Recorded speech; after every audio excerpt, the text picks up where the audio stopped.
Henry Chee was one of only 2 skippers in Kona in the 1930s, when conditions were primitive and tackle a handicap. Fishing for marlin required supreme effort and sacrifice, and Henry Chee did it better than anyone. Born in Honolulu, Henry moved to Kona in 1931 and began running the Malia for Charles Finlayson.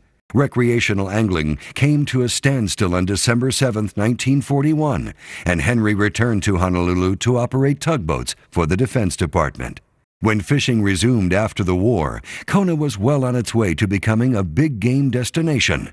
By the mid-1950s, the charter fleet had grown to 7 boats, and their skippers were known as the Magnificent Seven.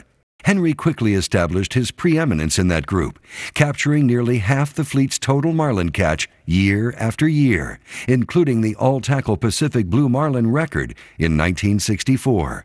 There was little doubt Chee knew how to find big fish, and that lure helped too.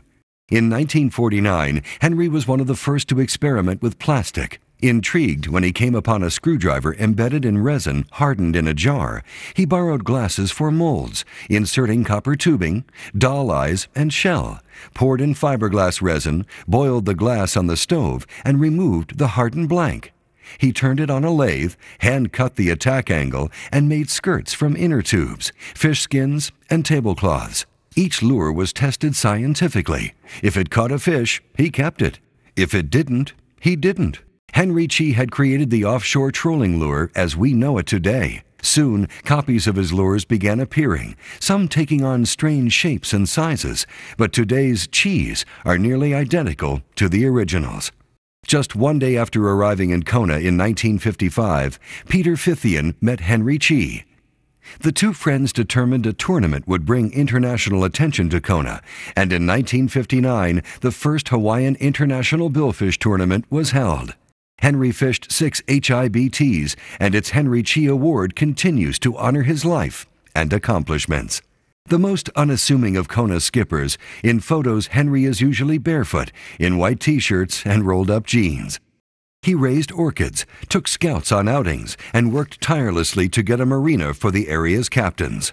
A student of fishing his entire life, Henry absorbed the knowledge of elderly Hawaiians and traveled daily to the best spots, collecting data, moon and tide information, and noting currents and weather patterns.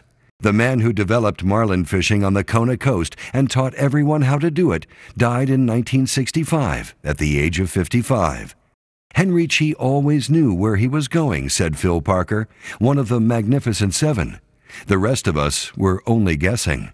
The IGFA is honored to induct Captain Henry Chee into the Fishing Hall of Fame.